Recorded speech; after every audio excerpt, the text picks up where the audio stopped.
El soldado fue reportado como muerto en la guerra, pero 11 años después. Hola a todos. Disfruten de estos momentos de relajación mientras miran. Esa tarde de viernes, el cielo de Bilbao estaba nublado. Como de costumbre, María estaba sentada en el coche, girando inconscientemente su anillo de bodas, ya desgastado en los bordes. El anillo seguía en su dedo anular, como una forma de no permitir que ella misma olvidara a alguien que alguna vez existió. Mateo, su hijo, estaba en su clase de piano. Aún no era hora de salida, así que aprovechó para revisar su celular, contestar algunos correos de trabajo y abrir Instagram, como hacía todos los días. No esperaba que, con un simple desliz de dedo, se abriera de nuevo la puerta del infierno que ella creía cerrada para siempre. La cuenta, Exploradores del Mundo, una página que solía publicar videos de experiencias en lugares remotos, acababa de subir un nuevo clip, voluntarios médicos en la selva del Amazonas, Perú. El video duraba unos 40 segundos y comenzaba con imágenes de ríos. Luego pasaba por casas de palma y niños indígenas jugando con una pelota. Una mujer hablaba con los locales en lengua quechua. La música de fondo era suave, entremezclada con cantos de aves y el murmullo del agua corriendo. María estaba a punto de deslizar hacia el siguiente video cuando la escena final la detuvo. Un hombre de barba espesa, piel bronceada y camiseta gris deslavada sostenía a un niño indígena en brazos. Él bajaba la cabeza y sonreía una sonrisa cálida, de labios apenas abiertos, que dejaba ver una pequeña cicatriz bajo la barbilla izquierda. La cámara hacía un leve zoom en su rostro, ojos brillantes, con un matiz pensativo pero demasiado familiares. El corazón de María se apretó como si alguien lo hubiera agarrado con fuerza. Se enderezó de golpe en el asiento, las manos temblorosas. Amplió el video, tomó una captura de pantalla, retrocedió el clip. Ese hombre, no podía estar equivocada. Era Rafael, su esposo. Aunque habían pasado casi 11 años. No podía confundirlo. Ella había besado esa cicatriz. Había descansado su cabeza en ese hombro cada mañana al despertar. Había mirado esos ojos la última noche antes de que él partiera a la guerra. El celular se le resbaló de las manos y cayó al suelo del coche, con la pantalla hacia abajo, vibrando por un nuevo mensaje de la escuela de música. Señora Soria, Mateo ya ha salido. Se agachó para recoger el teléfono, pero sus manos temblaban tanto que no lograba sostenerlo. Las lágrimas comenzaron a brotar. Su garganta se cerró como si tuviera una piedra. Abrió la puerta del coche y salió, vomitando en la acera. No, no puede ser. No puede ser. Rafael, ya, está muerto, murmuraba. Mateo corrió hacia ella desde la distancia, exclamando: Mamá, ya terminó la clase. ¿Estás bien? María se limpió la cara rápidamente y forzó una sonrisa. Sí, cariño, solo un poco de frío. Vámonos a casa. Pero su cabeza daba vueltas. No escuchaba nada más que el latido ensordecedor de su propio corazón. En su mente, la imagen de aquel hombre seguía nítida, como si acabara de salir de casa esa misma mañana. Esa noche, María volvió a abrir el video en su celular. Pero la cuenta, Exploradores del Mundo, ya había desaparecido. La página mostraba, no encontrada, junto a un símbolo de error.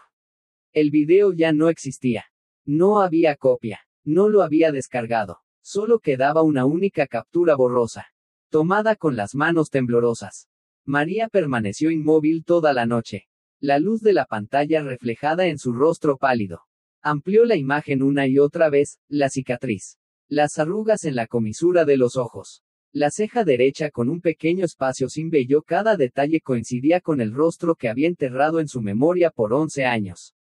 A la mañana siguiente, llevó la imagen a la comisaría local. Necesito que reabran el expediente de fallecimiento del teniente Rafael Soria. Creo que mi esposo no está muerto.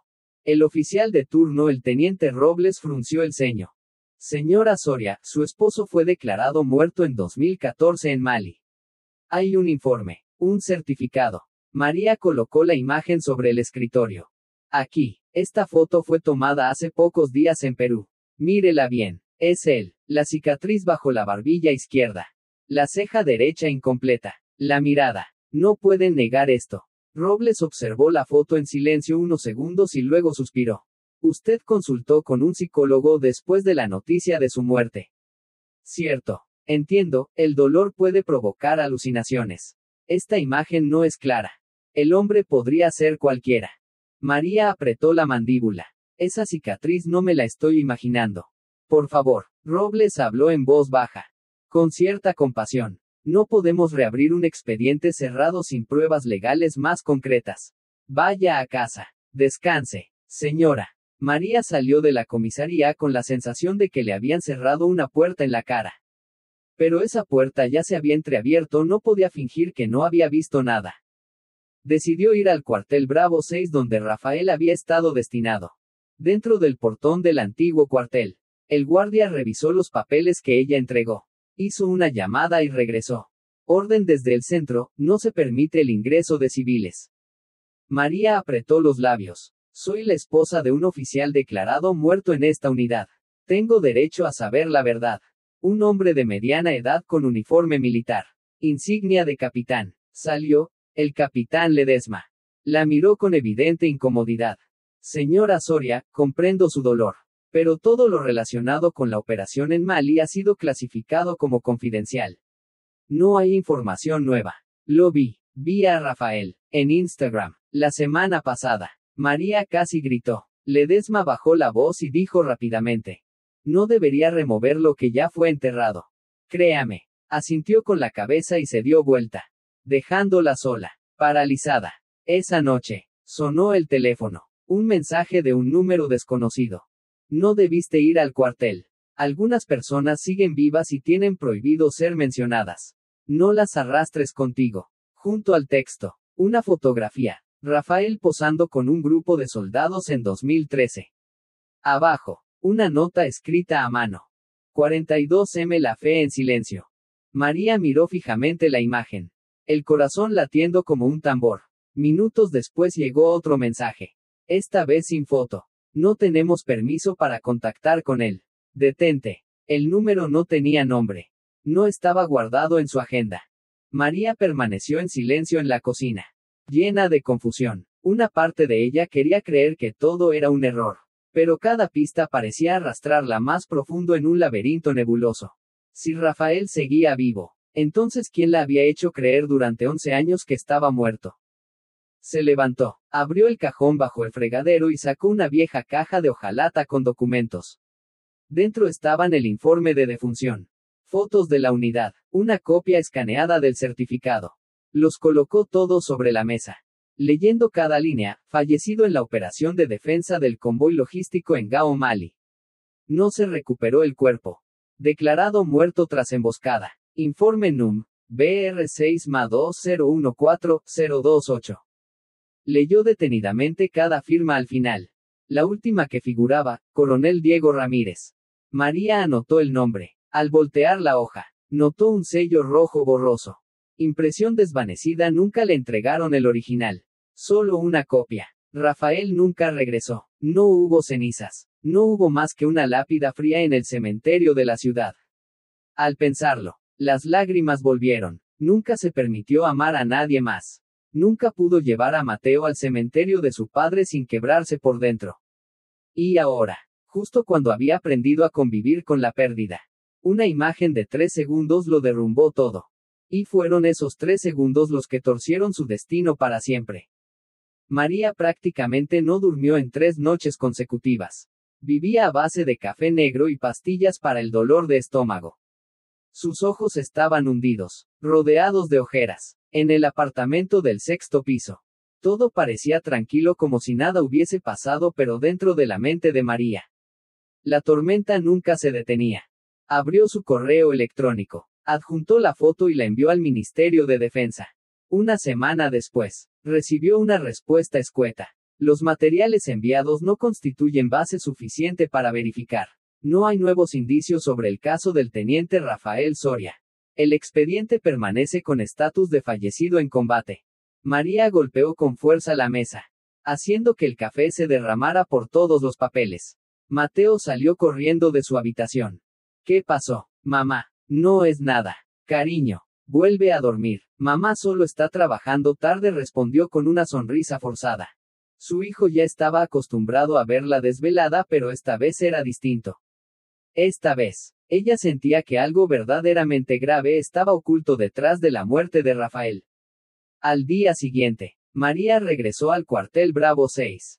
Se quedó parada fuera del portón, sin esperanza de que la dejaran pasar. Pero esta vez, traía consigo una foto de su boda con Rafael tomada el día que se casaron en 2009. En ella, ambos vestían de blanco. Rafael sonreía, abrazándola desde atrás, con los ojos brillando de alegría. El guardia observó la foto largo rato. Luego se giró en silencio para hacer una llamada. Pocos minutos después, salió un soldado mayor. Estaba algo encorvado, con el cabello entrecano y la piel curtida por el sol. El sargento Vicente había servido junto a Rafael durante 3 años en la unidad 42M. Señora Soria, no tengo permitido hablar, pero entiendo por qué vino. María lo miró directo a los ojos. Rafael está vivo. Lo sé, y creo que usted también lo sabe. Vicente tragó saliva. Miró a su alrededor. Luego habló rápido.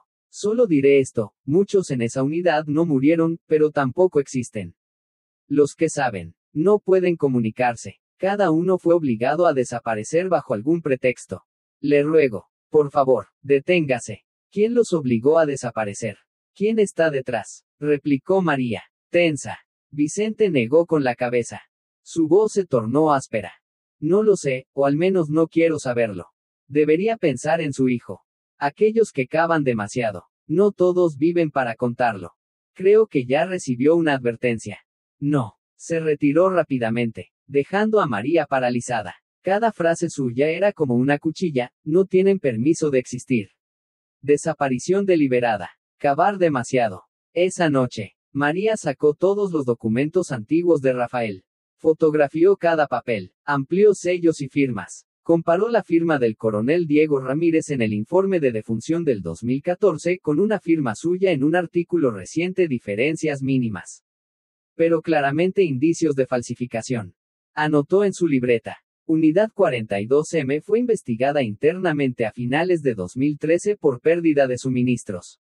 ¿Qué reportó Rafael? ¿Lo silenciaron? ¿Por qué declararlo muerto sin cuerpo? ¿Quién validó el certificado de defunción? A las 11:47 de la noche sonó el teléfono. Número desconocido. Dudó, pero contestó. Del otro lado, solo una voz grave y tajante. Señora Soria, si sigue, su hijo será realmente huérfano. María se quedó helada. Gritó. ¿Quién es? ¿Quién está hablando? La llamada se cortó de inmediato. Sin mensajes, sin señal para rastrear. Llamó a la policía. El teniente Álvarez acudió para registrar el hecho. Pero al exponer todo desde el video, los mensajes, hasta la llamada de amenaza, él solo suspiró. Señora, haré el informe, pero, con franqueza, todo esto suena mucho a un cuadro de estrés postraumático por pérdida. ¿Ha tenido alucinaciones antes? No, estoy lúcida. Lo vi con mis propios ojos. María gritó. Le creo que está sufriendo. Pero la ley necesita pruebas, no sensaciones. El reporte fue registrado con la descripción, percepción de amenaza por fuente no identificada. Posible paranoia debido a miedo persistente. Fue como si le arrancaran el último resto de esperanza. A la mañana siguiente, los medios digitales publicaron un artículo titulado: Viuda cree que su esposo volvió de la muerte tras 11 años, alucinación o realidad. Aparecía una imagen de María junto a la borrosa captura del video. Los comentarios eran una mezcla de burla, lástima y escepticismo. Uno de los más destacados. Seguro esta señora ve demasiadas películas. Lo único que realmente murió aquí fue su cerebro. Mateo volvió del colegio con su iPad. Preocupado. Mamá, mis compañeros dicen que mi papá es un fantasma. ¿Qué? ¿Estás loca? ¿Papá está vivo de verdad? María se arrodilló. Le tomó las manos. Mi amor, mamá no está loca. Solo estoy buscando la verdad. Si hay algo de lo que estoy segura, es que tu papá nos amó más que a nada en este mundo. Pase lo que pase, él jamás te abandonaría. Mateo guardó silencio, bajando la mirada. Esa noche, María oyó un susurro afuera de la ventana. Corrió la cortina. Un coche negro estaba estacionado en el callejón, con las luces apagadas, vidrios polarizados. Una silueta estaba sentada dentro. Inmóvil. Tomó una foto. Pero al bajar a la calle, el auto ya se había ido. Los vecinos empezaron a evitarla. Doña Rosalía, la anciana del piso de arriba que solía darle dulces a Mateo. Ahora solo entrecerraba la puerta cuando los veía pasar. Pobrecita, seguro ya cayó en una depresión grave, alcanzó a oír María tras una cortina. Comenzó a sentirse como una extraña atrapada entre la verdad y la mentira. Cuanto más excavaba, más la empujaban a los márgenes. El sistema, los vecinos, la policía, todos parecían arrinconarla en un rincón oscuro. Esa noche, escribió en su diario: si Rafael está vivo, entonces alguien fabricó su muerte. Lo enterraron bajo archivos falsos, papeles falsos, un funeral falso. Y ahora quieren enterrarme a mí también. Pero no lo voy a permitir. Tomó la borrosa captura del video de Instagram. La pegó en el corcho de su escritorio. Encima, escribió con marcador rojo: 3 segundos error del sistema. Al 10º día desde que vio el video, María comprendió una verdad aterradora: cada paso que daba hacia Rafael, la oscuridad se acercaba un paso más hacia Mateo. Los mensajes anónimos la atormentaban a cada minuto. No eran largos, ni elaborados, pero tocaban justo donde más duele el corazón de una madre. La amenaza no necesitaba armas. Solo bastaba una suposición, una advertencia velada, una frase suficiente para que María no se atreviera a cerrar los ojos por la noche. Esa noche, al recoger a Mateo de su clase de deportes, notó a un hombre extraño de pie cerca de la entrada de la escuela.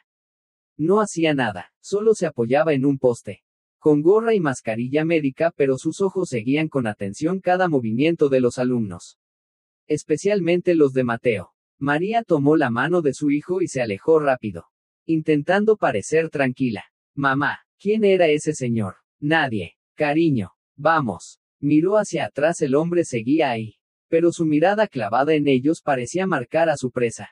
Al llegar a casa, María cerró 3 cerraduras, por primera vez en años. Activó el sistema de cámaras de seguridad, que hasta entonces solo usaba para vigilar a la empleada. Esa noche, cuando Mateo ya dormía, imprimió una imagen del hombre extraño captada por la cámara de la entrada. Aunque estaba de perfil, su rostro poco claro, la complexión, la ropa y la postura irradiaban una amenaza latente. A la mañana siguiente, María llevó la foto a la comisaría local, pero quien la atendió fue el inspector Carlos Fuentes, un hombre corpulento, con el rostro lleno de acné y una mirada que no se molestaba en ocultar su cansancio. Señora Soria, lamento decirle que no podemos iniciar una investigación solo por una mirada y una gorra con visera. María contuvo la rabia. Usted no entiende nada. Estoy siendo amenazada. Alguien está vigilando a mi hijo. Podría tratarse de una alucinación causada por el miedo. Una pérdida tan grande como la muerte de su esposo puede provocar reacciones paranoicas. Paranoica. ¿Se atreve a llamarme paranoica? Teniendo fotos, pruebas, después de que casi me amenazan con matar a mi hijo. Carlos se encogió de hombros y escribió unas líneas en el formulario. Guardaremos constancia. Si lo considera necesario, puede agendar una cita con el psicólogo colaborador de la comisaría. María soltó una risa seca. Cada llamado de auxilio suyo era clasificado dentro del molde de viuda desorientada. Poco a poco, la estaban etiquetando como una mujer desequilibrada. De camino a casa, su teléfono vibró. Era un correo del comité de padres del colegio de Mateo. Nos han informado que algunos alumnos se sintieron incómodos al escuchar a Mateo decir que su padre está vivo y en la selva amazónica. Agradecemos a la familia colaborar para evitar que el menor sufra afectaciones psicológicas o difunda ideas erróneas entre sus compañeros. María detuvo el coche en la banqueta y se quedó inmóvil en el espacio estrecho de la cabina. Sus manos apretaban el volante hasta ponerse blancas. No podía respirar. Ya no solo la consideraban loca a ella, Mateo, un niño de 11 años, también estaba siendo convertido en el hazmerreír. Esa noche, Mateo comió en silencio. No dijo una palabra. Solo miraba su plato de sopa de tomate, sin tocar el pan como solía hacerlo. Después de lavar los platos, María se sentó a su lado y le acarició el cabello. ¿Qué te pasa, hijo? Mateo la miró, los ojos llenos de lágrimas. Hoy en clase, Jame dijo que papá está muerto. Que tú estás delirando. Que todo lo inventamos. El corazón de María se apretó. Abrazó a su hijo con fuerza. Y susurró. Escúchame bien, mi amor, no estamos delirando. Lo que vimos es real. Lo que sentimos es real. Nunca tengas vergüenza de buscar la verdad. Mateo guardó silencio. Luego murmuró. ¿Y si nunca encontramos a papá? María, con lágrimas en los ojos, le acarició la mejilla. Entonces, al menos lo habremos buscado con todo nuestro corazón. Y eso también vale la pena. Al día siguiente, cuando se disponía a llevar a Mateo al colegio, María vio a la vecina Inés parada en la puerta del tercer piso, con los brazos cruzados y una mirada gélida. ¿Todo bien contigo, Soria?, preguntó, con un tono cargado de intención. Sí, gracias, respondió María, forzando una sonrisa. Inés miró a Mateo y soltó, como al pasar. Mi sobrina me dijo que en internet están hablando de ti. Qué triste. No, cuando alguien no supera una pérdida, termina inventando historias como esa. María no contestó. Se dio vuelta y apuró el paso con Mateo hasta el coche. Pero por dentro, ardía en llamas. Al llegar a casa, abrió el navegador y escribió su nombre, María Soria. Aparecieron decenas de artículos y foros. Algunos ponían en duda su historia. Otros la ridiculizaban. Uno en particular decía: fenómeno psicológico, cuando Instagram hace que alguien desentierre a su esposo muerto. Una cuenta de Twitter con muchos seguidores publicó la imagen de María llorando frente al cuartel, acompañada de un pie de foto. Netflix. ¿Tiene nuevo guión? Aquí va, la viuda y el Instagram milagroso.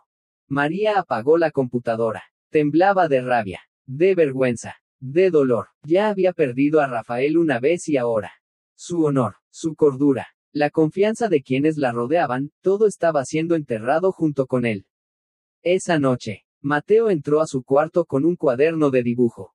Lo abrió y le mostró una ilustración. Rafael, como lo imaginaba, estaba de pie en medio de la selva, abrazando a un niño. Detrás un refugio rudimentario, con lluvia ligera cayendo del cielo.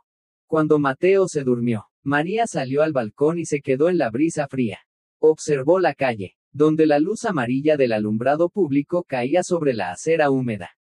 A lo lejos, un coche desconocido estaba estacionado.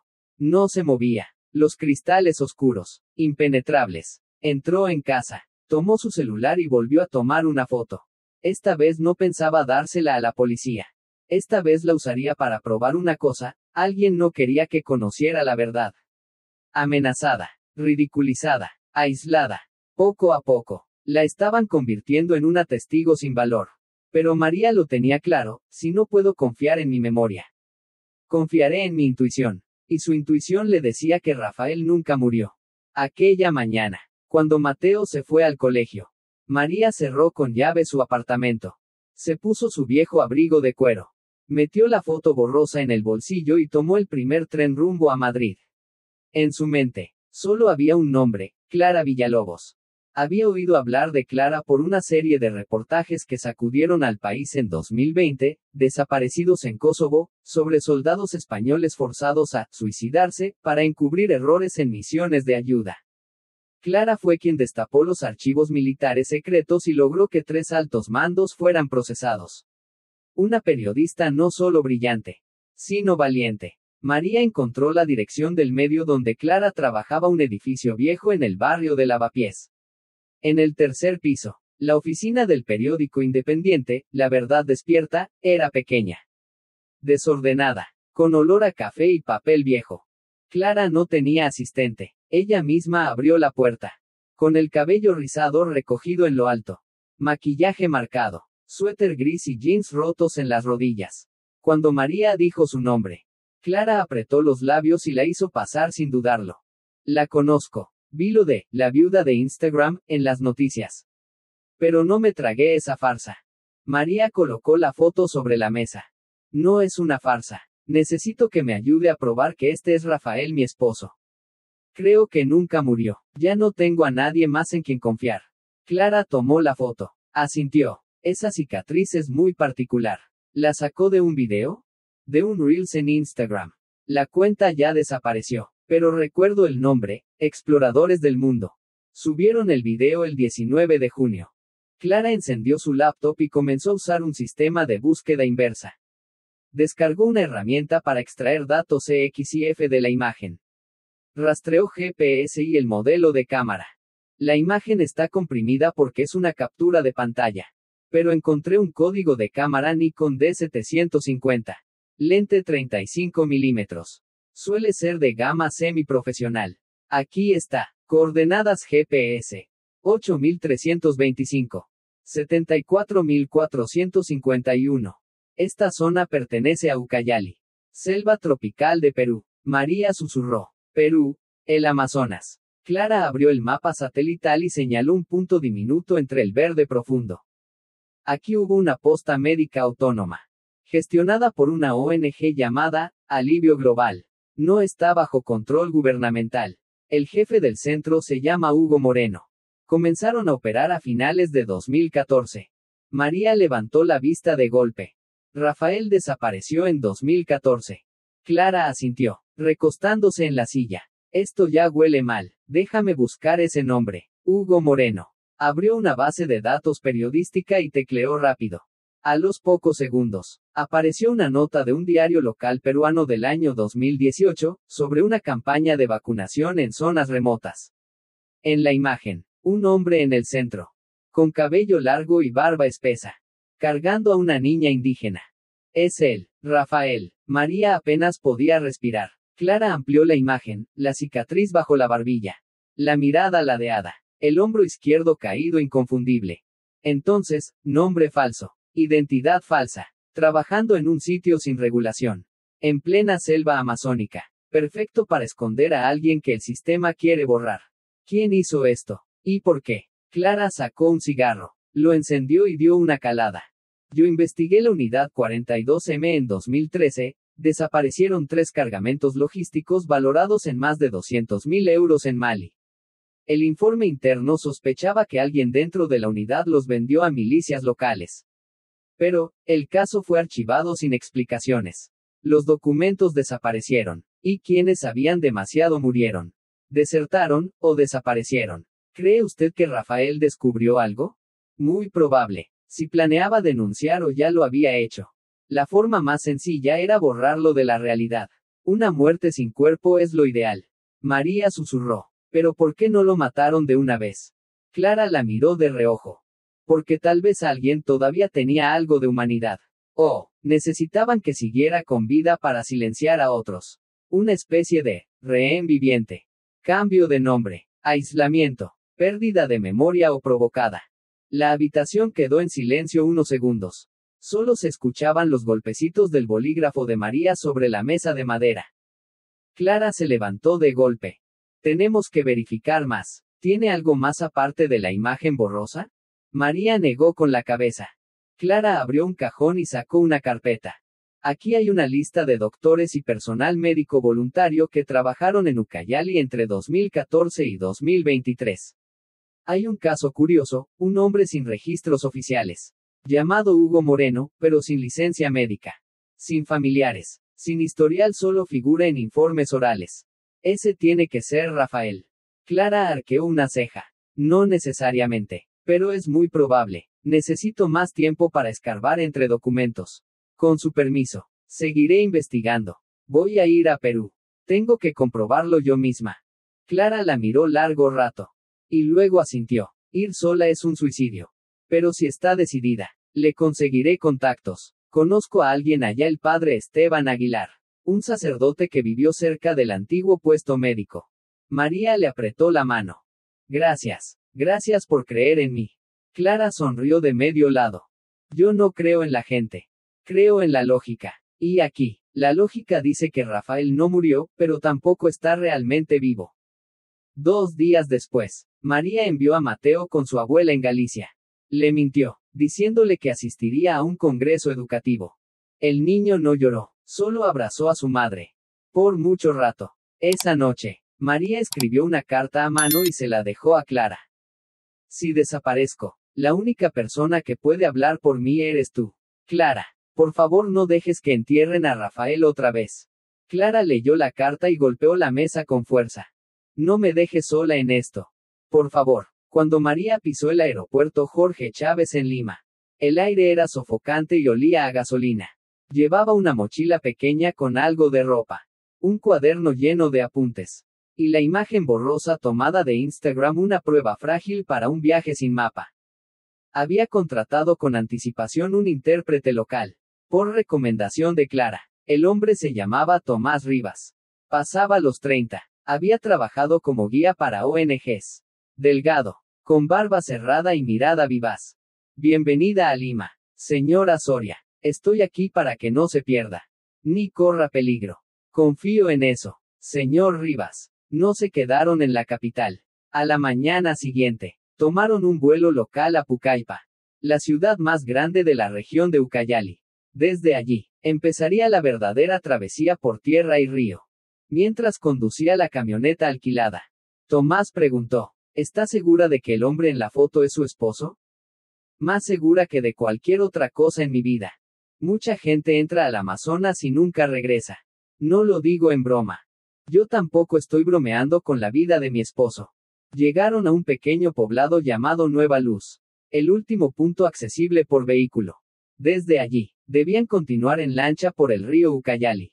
Los locales solo sonreían cuando oían el nombre del Dr. Hugo.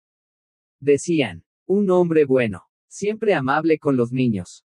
Nunca hacía muchas preguntas, siempre dispuesto a ayudar. María llevaba consigo una vieja fotografía. Una anciana llamada Merceditas, dueña de una tienda, la reconoció enseguida.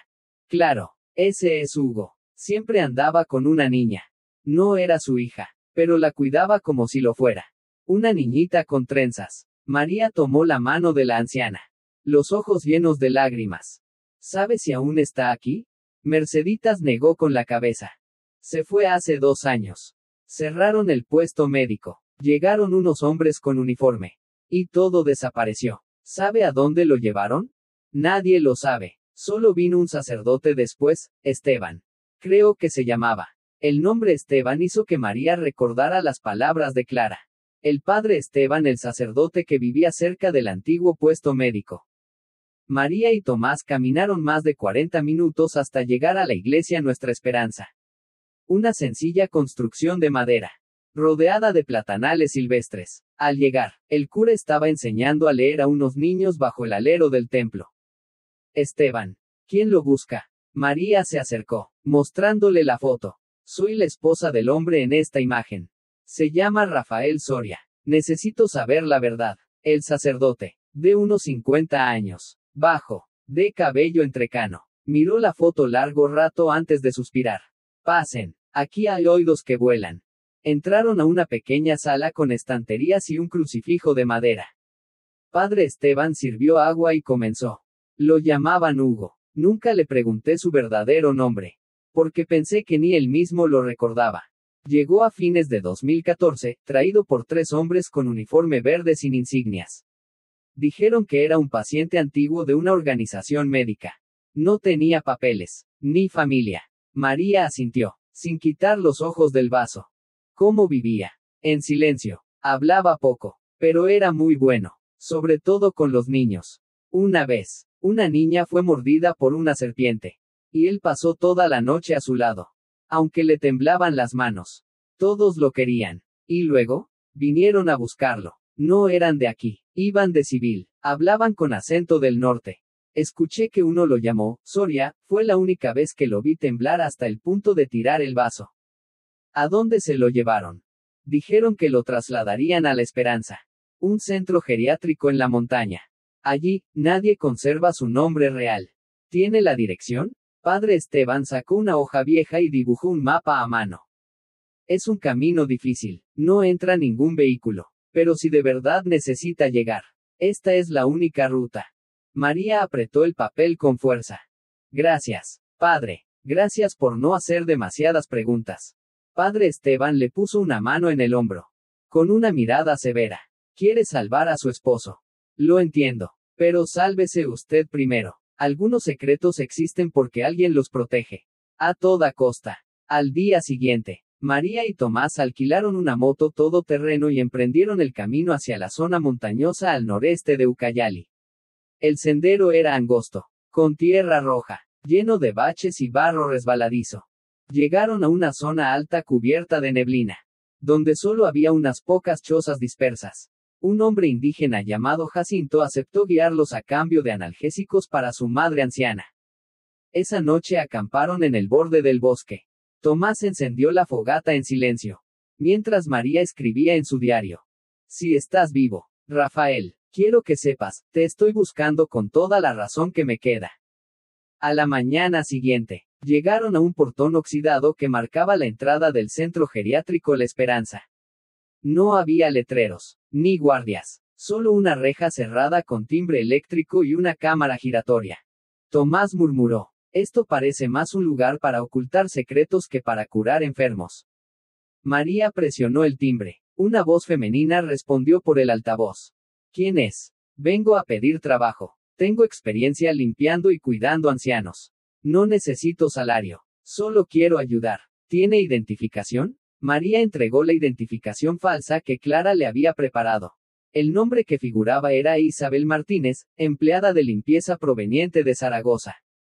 Un minuto después, la puerta se abrió. Tomás permaneció afuera, asintiendo con seriedad. Si no sales en 3 días, avisaré a Clara. Cuídate. María cruzó el portón, cruzó la línea entre la razón y el delirio. La llevaron ante la responsable del lugar, la señora Eugenia. Una mujer de mediana edad con gafas sostenidas por una cadena dorada. Voz monótona como la de un robot. Necesitamos personal para limpiar el pabellón C. Está prohibido hablar con los pacientes. A menos que se le indique. No se permite tomar fotos ni preguntar nombres. María asintió y recibió una credencial temporal. Le entregaron un uniforme blanco y utensilios de limpieza. Por la tarde, comenzó su turno. Su corazón latía con fuerza cada vez que cruzaba los pasillos largos cubiertos de cortinas blancas. Cada habitación estaba numerada, sin nombres, en silencio. Ella memorizaba caminos y ubicaciones de las cámaras. En la habitación número 17, la puerta estaba entreabierta. María se asomó con cautela. Dentro, un hombre de barba espesa y cabello largo caído sobre los hombros estaba sentado junto a la ventana. Tenía una naranja sin pelar entre las manos, que acariciaba como si hubiera olvidado qué hacer con ella. Cuando giró el rostro María estuvo a punto de desmayarse.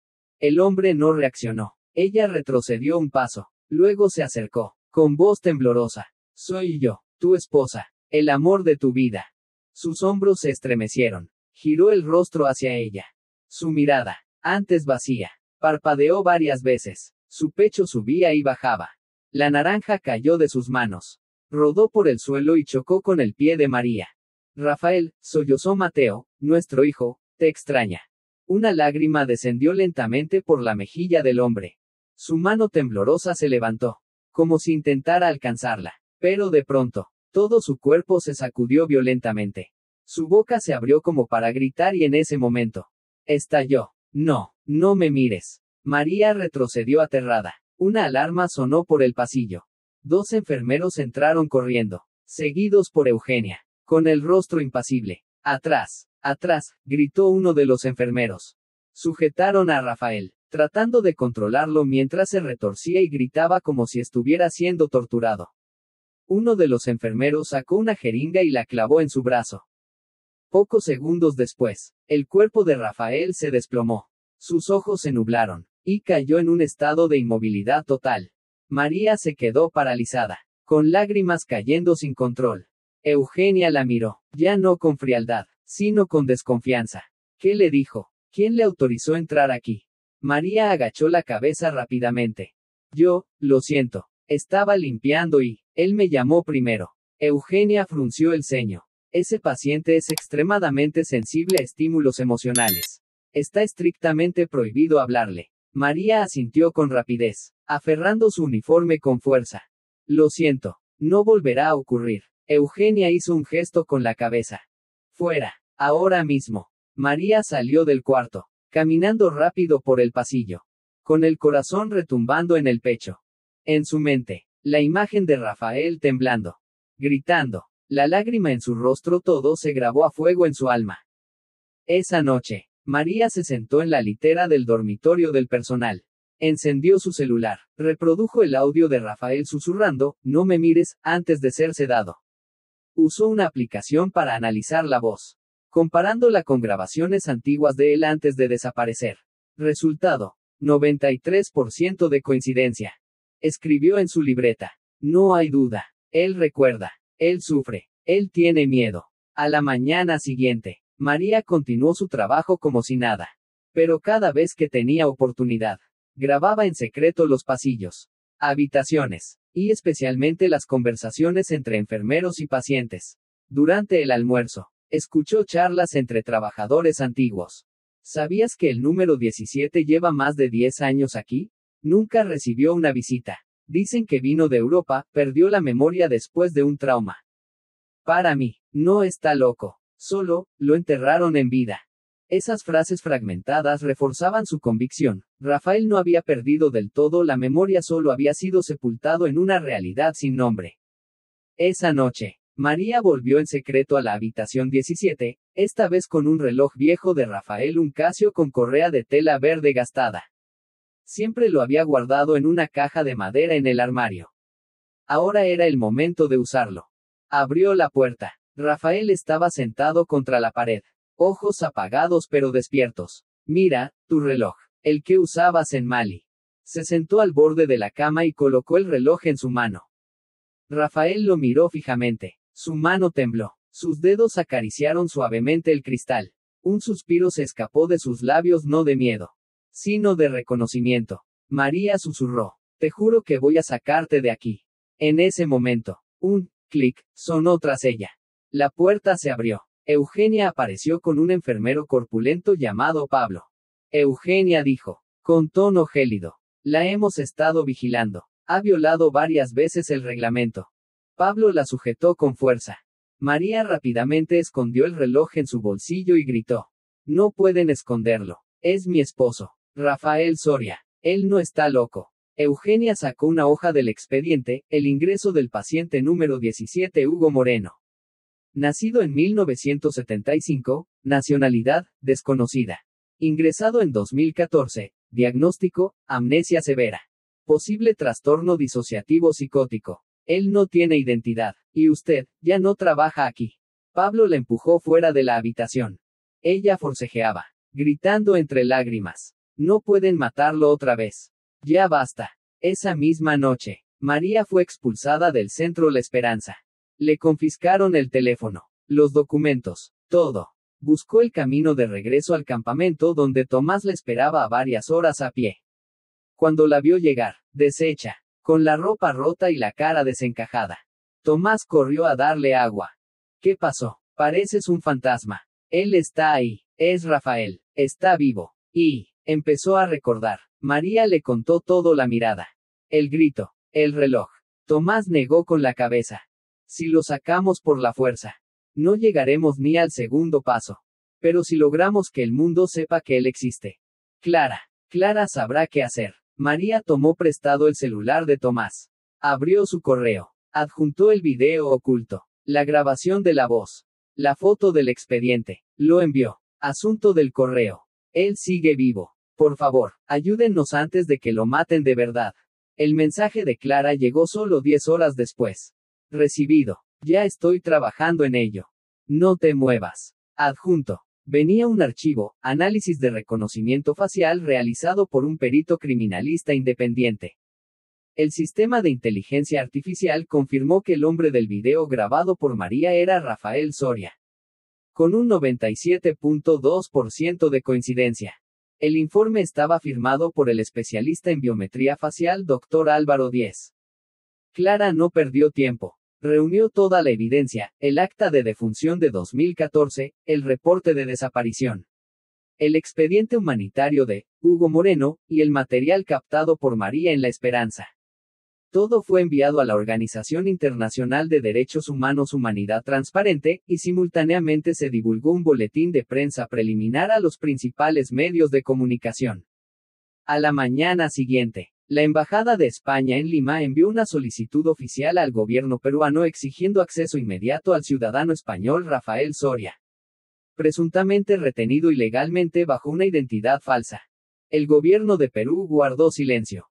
Sin respuesta. Sin carta de contestación. En el interior del centro La Esperanza, el ambiente se volvió tenso. Aunque María había sido expulsada, logró contactar con una repartidora local llamada Ana, a quien le prometió una compensación por entregar una memoria USB con una copia del video y una carta escrita a mano a una enfermera con conciencia, Natalia Velázquez. Natalia ya le había dado en secreto una caja de leche cuando la echaron sin sus pertenencias. La mañana del 18 de abril, Natalia abrió la USB a escondidas en el almacén de suministros médicos. Al ver el video donde Rafael temblaba, susurrando, "No me mires", rompió en llanto. Esa misma noche, entró a la habitación 17 en silencio y murmuró: "Rafael, soy Natalia, tu esposa sigue viva. Ella te está buscando. Ya no estás solo". Él la miró sin expresión, pero su mano se estremeció ligeramente. Natalia envió un mensaje clandestino a Clara. "Él está vivo. Las inyecciones lo mantienen sedado. Pero está aquí". Clara apareció en una entrevista en vivo en RTVE. En el programa En el Punto Ciego, junto al veterano periodista Álvaro Rojo. "Clara, usted acaba de decir que un soldado declarado muerto fue hallado con vida en la selva amazónica. No solo está vivo, le arrebataron su identidad, lo rebautizaron y lo encerraron en un asilo como si no existiera. ¿Tiene pruebas? Hay un video, datos biométricos, y expedientes médicos falsificados. Y si el gobierno no responde, puedo hacerlos públicos". La historia explotó. Los medios internacionales se involucraron. El hashtag #Rafael se viralizó en Twitter. La opinión pública exigía respuestas. El Ministerio de Defensa español fue cuestionado en sesión parlamentaria. Clara envió una solicitud formal al Tribunal Supremo de España exigiendo reabrir el caso de defunción de 2014 del teniente Rafael Soria, alegando falsificación de documentos y ocultamiento de ciudadano. Mientras tanto, en La Esperanza, Rafael fue recluido en un régimen de aislamiento de nivel alto. Se prohibió cualquier contacto con él. Natalia fue transferida al área de lavandería. Clara voló a Perú esa misma noche. En Lima, organizó una rueda de prensa junto al abogado internacional Rafael Monzón. Lo mataron, no con balas, sino con documentos falsos. No permitieron que Rafael muriera en 2014, pero lo ejecutaron cuando la verdad estuvo a punto de salir a flote. ¿Ha habido reacción del gobierno peruano? Niegan toda responsabilidad, pero ya presenté una denuncia formal ante la Corte Penal Internacional en La Haya. En Bilbao, Mateo fue recogido en silencio por su abuela al salir del colegio. El niño abrazó su viejo oso de peluche, el último regalo de su padre, y preguntó: "¿Entonces ahora si papá está muerto?". Nadie supo qué responder. Una semana después, María regresó a España con una urna etiquetada con las iniciales HM. La esperaban en el aeropuerto Clara, el abogado Monzón, y un representante de la Organización Internacional de Derechos Humanos. Durante la conferencia de prensa en Madrid, Monzón declaró: "Tenemos prueba genética que confirma la identidad de Rafael Soria y Hugo Moreno. Coincidencia del 100%. El gobierno de España debe rendir cuentas por 11 años de mentiras y una segunda muerte injusta". María permaneció en silencio. Solo colocó la urna sobre la mesa y la cubrió con un pañuelo negro. Había hablado suficiente. Ahora hablaban sus actos. Al día siguiente, se celebró el verdadero funeral en el cementerio Monte Banderas. Esta vez hubo sacerdote, compañeros del ejército, periodistas, y Mateo. En la lápida, por sugerencia de Clara, se grabó el siguiente epitafio: Rafael Soria, nacido en 1979, muerto por segunda vez en 2025. Obligado a vivir sin nombre y a morir sin pruebas. Esa noche, María se sentó sola en la sala. Sobre la mesa, la urna de cenizas y una foto antigua donde Rafael sostenía a Mateo cuando el niño tenía apenas 1 año. Una imagen que ella había escondido en el fondo de su armario durante más de una década. Tomó el móvil y le escribió a Clara: "Ellos creen que lo enterraron 2 veces. Pero esta vez tenemos pruebas. Y al mundo entero mirándonos". Se levantó y salió al balcón. En el cielo brillaban las estrellas. Lo lograste, amor mío. Fuiste visto. Aunque solo por 3 segundos. Pero 3 segundos de verdad. El 28 de abril de 2025, la Organización Internacional Humanidad Transparente publicó un informe especial titulado Rafael Soria, el soldado que fue dado por muerto y asesinado 2 veces. El documento de 56 páginas. Contenía expediente médico falsificado bajo el nombre Hugo Moreno. En el centro La Esperanza. El video grabado por María en la habitación 17. Datos biométricos comparativos entre una foto de Rafael en 2013 y el clip de 2025. Informe de ADN emitido por el Instituto Forense de España, que comparaba el hueso clavicular de Rafael durante su etapa militar con una muestra capilar extraída de las cenizas, HM. Coincidencia, 99.8%. Ese mismo día, el Ministerio de Defensa de España convocó una rueda de prensa urgente. Frente a decenas de cámaras. El portavoz, el teniente general Alonso Ferrer, leyó un comunicado lleno de frases evasivas. Estamos revisando activamente los procedimientos relacionados con la operación en Mali en 2014. Si se confirma alguna irregularidad administrativa o logística, se actuará conforme al protocolo. Una periodista levantó la mano.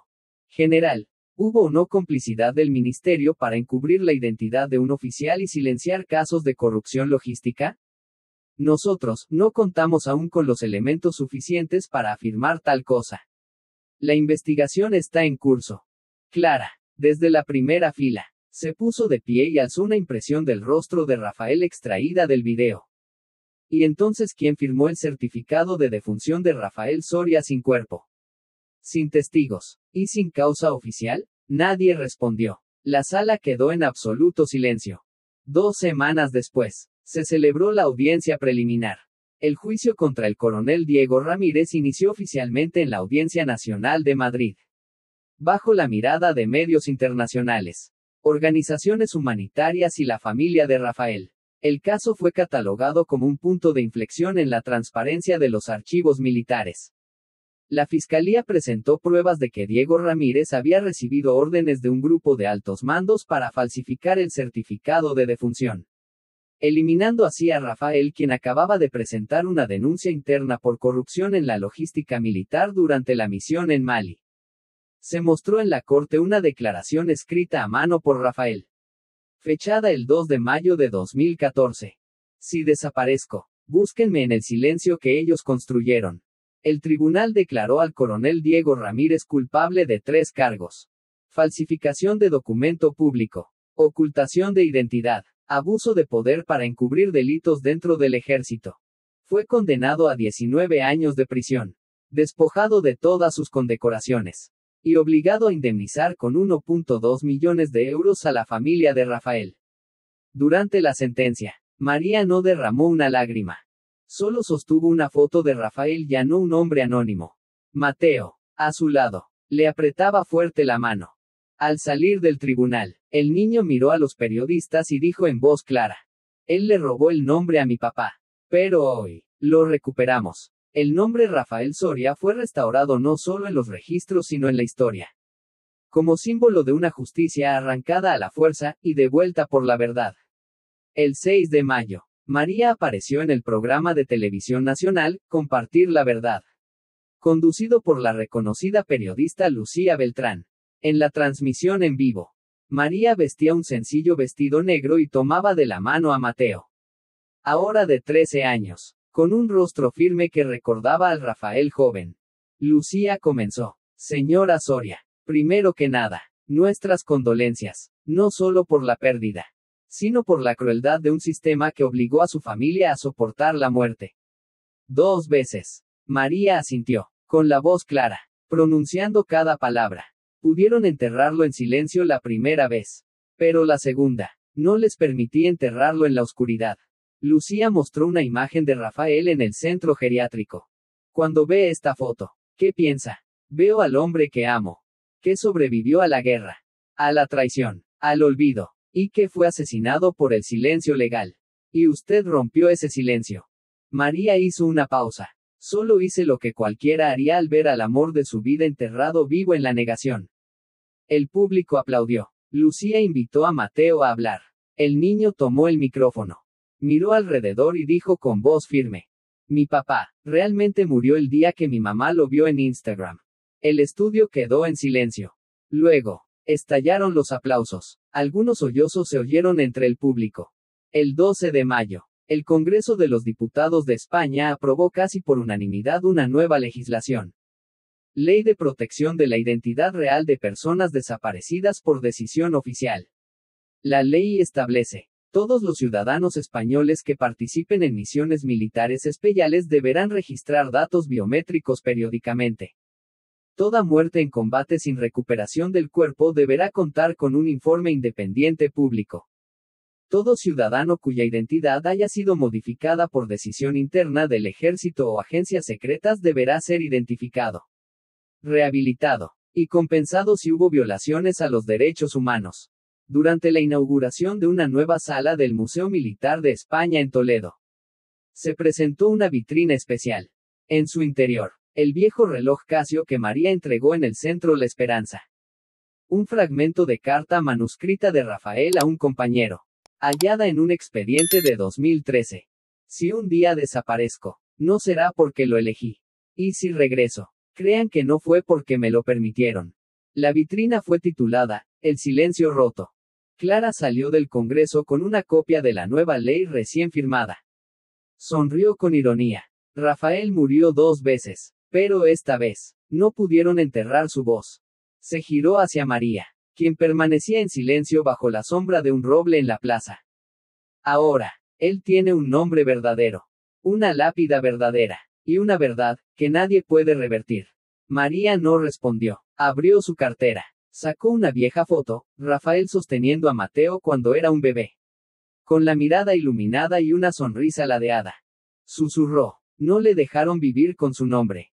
Pero al menos, no pudieron impedirle ser visto. Y ser nombrado como él era.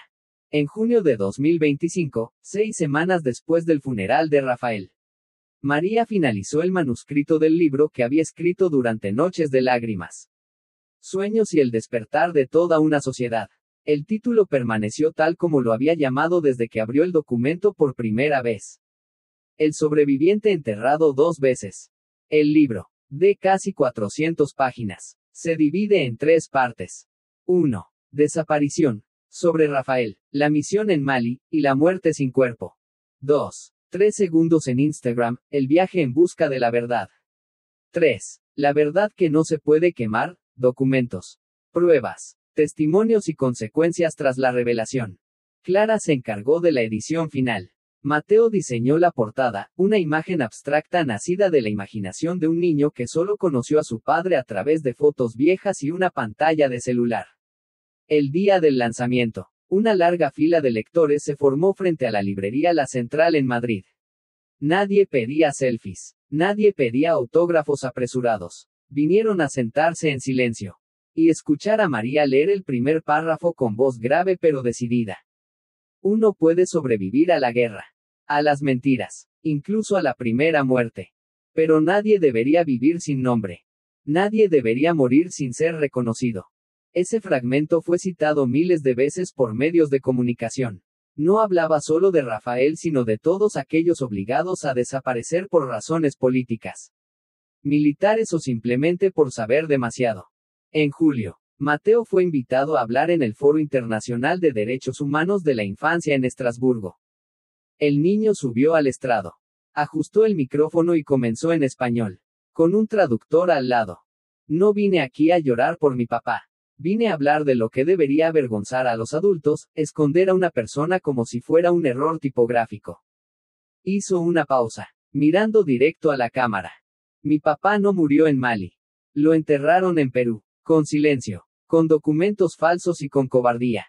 Cuando mi mamá lo vio en Instagram, no fue una alucinación. Fue el momento en que él existió.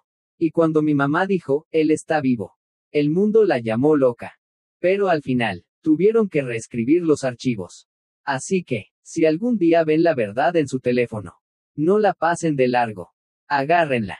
Porque a veces, solo se necesitan 3 segundos para salvar a alguien que ya había sido enterrado vivo. Al terminar, Mateo no lloró. Solo alzó una imagen de Rafael abrazándolo, una impresión tomada del video. Borrosa, pero real. Miles de personas se pusieron de pie a aplaudir. Una ovación que duró más de 2 minutos. Los organizadores no cortaron, no pusieron anuncios. Clara vio el discurso desde su oficina, mientras escribía un correo, y murmuró, Ese chico es mejor que cualquier periodista que haya conocido. Al final del verano, el gobierno de España concedió la Medalla de Honor a Rafael Soria por su contribución a la justicia a través de una existencia sin nombre durante 11 años. Una forma diplomática de admitir el error. Pero María la aceptó no para perdonar, sino para inscribir el nombre de Rafael en la historia oficial. Durante la ceremonia, María no habló. Le entregó el micrófono a Mateo. El niño dijo solo una frase. No le dieron a mi papá el derecho de vivir con su verdadero nombre. Pero no pudieron evitar que mi mamá lo llamara por su nombre. Todos los días durante 11 años. La Ley de Protección del Nombre Verdadero para Personas Desaparecidas por decisión oficial entró oficialmente en vigor en septiembre. En el discurso inaugural ante el Congreso, la propia primera ministra reconoció: el caso del teniente Rafael Soria es una de las manchas más oscuras en la historia del sistema de defensa y seguridad nacional. Hoy, bajamos la cabeza y devolvemos su nombre al sistema, a los manuales de formación militar, a las lecciones de ética del Estado. Nadie aplaudió. Todo el recinto se mantuvo en pie, en completo silencio. Un silencio que, esta vez, no era para ocultar, sino para conmemorar. En octubre, María regresó a Perú por última vez. Fue hasta La Esperanza, el centro geriátrico donde Rafael estuvo encerrado más de una década. El lugar ya había sido cerrado. El gobierno peruano evitaba mencionarlo, como queriendo lavarse las manos. María buscó al padre Esteban, el sacerdote anciano que la ayudó la primera vez a encontrar a Rafael. Él estaba sembrando verduras detrás de una pequeña iglesia. María no esperaba volver a verla. No podía irme sin agradecerle. Padre. María le entregó una copia impresa de su libro. En la primera página, había escrito a mano: para quien creyó, incluso antes de hacer preguntas. El padre Esteban abrió el libro. Con los ojos humedecidos. Él murió con un nombre prestado. Pero gracias a usted, su alma volvió al lugar que le corresponde. María permaneció largo rato frente al edificio abandonado. Recogió una pequeña piedra del sendero que conducía a la antigua habitación 17. La llevó de regreso a España y la colocó en su estantería, junto a la urna con cenizas etiquetada con el verdadero nombre, Rafael Soria. Ya no más, HM. La última noche de diciembre. Nevaba en Bilbao. María estaba de pie en el jardín, sosteniendo la foto de Rafael abrazando a Mateo de bebé, la misma que casi había sido olvidada en un cajón. Miraba al cielo. Su aliento se mezclaba con el frío. Mateo salió desde la casa y le colocó una bufanda sobre los hombros. ¿Estás pensando en papá? Siempre pienso en él, pero esta vez, ya no duele. ¿Y si alguien pregunta por él? María sonrió y le apretó la mano. Les diré, papá vivió, y fue visto. Aunque solo por 3 segundos. Pero fueron 3 segundos, de verdad. Se quedaron allí, juntos, sin necesidad de decir más. Solo el viento soplando entre la nieve. Y el nombre Rafael permaneciendo firme en la memoria. En los archivos. Y en el corazón de quienes creyeron. Lucharon y no olvidaron. Esta historia demuestra el poder del amor, la perseverancia y el deseo inquebrantable de verdad. María no se doblegó ante la presión, ni ante las mentiras ni amenazas. Tuvo el valor de luchar por devolverle la identidad al hombre que fue olvidado. La lección más profunda es esta. La verdad no puede ser enterrada para siempre y basta una sola persona valiente para sacudir un sistema entero que ha fallado. A través de su lucha, entendemos que la justicia, aunque tarde, siempre vale la pena ser perseguida hasta el final. Si te ha gustado esta historia, te invitamos a dar like y suscribirte a nuestro canal. Tu apoyo nos motiva a seguir trayendo historias conmovedoras casi todos los días. Estamos muy agradecidos por tu apoyo. Nos vemos pronto.